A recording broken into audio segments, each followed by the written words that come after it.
Pathanamthitta Konni KSRTC bus സ്റ്റാൻഡിൽ school വിദ്യാർത്ഥികളുടെ കൂട്ടയടി. Government higher secondary സ്കൂളിലെ കുട്ടികളും റിപ്പബ്ലിക്കൻ സ്കൂളിലെ കുട്ടികളുമാണ് ഏറ്റുമുട്ടിയത്. ബസ് സ്റ്റാൻഡ് പരിസരത്ത് വിദ്യാർത്ഥി സംഘർഷം പതിവെന്ന് നാട്ടുകാർ പറയുന്നു. കൂടുതൽ വിവരങ്ങളുമായി മിഥുൻ മുരളി ചേർന്നുണ്ട്. മിഥുൻ, എപ്പോഴാണ് സംഭവം? ബസ് സ്റ്റാൻഡിന് സമീപത്തുള്ള രണ്ട് സ്കൂളിലെ വിദ്യാർത്ഥികൾ KSRTC ബസ് സ്റ്റാൻഡിൽ വെച്ച് ഏറ്റുമുട്ടിയത്.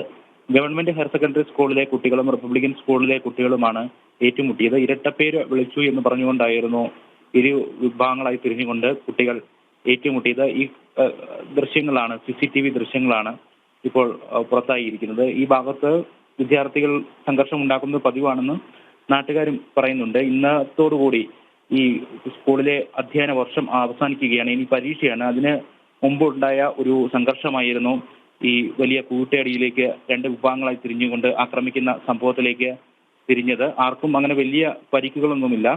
സ്കൂളിലോ പോലീസ് സ്റ്റേഷനിലോ ഇത് സംബന്ധിച്ച പരാതികളൊന്നും നിലവിൽ ലഭിച്ചിട്ടില്ല.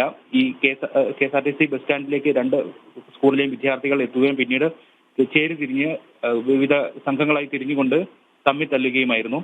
ഇരട്ടപ്പേര് വിളിച്ചു എന്നുള്ള ആരോപണമായിരുന്നു ഈ ഒരു അധ്യയന വർഷം അവസാനിക്കുന്ന സമയത്ത് രണ്ട് സ്കൂളിലെ വിദ്യാർത്ഥികൾ ഏറ്റുമുട്ടാൻ കാരണമായത്. നിലവിൽ പരാതികൾ ഒന്നും സ്കൂളിലോ ഒപ്പം പോലീസ് സ്റ്റേഷനിലോ പരാതികളൊന്നും ലഭിച്ചിട്ടില്ല. വിഷ്ണു. ശരി, മിഥുൻ മുരളിയാണ് വിവരങ്ങൾ നൽകിയത്.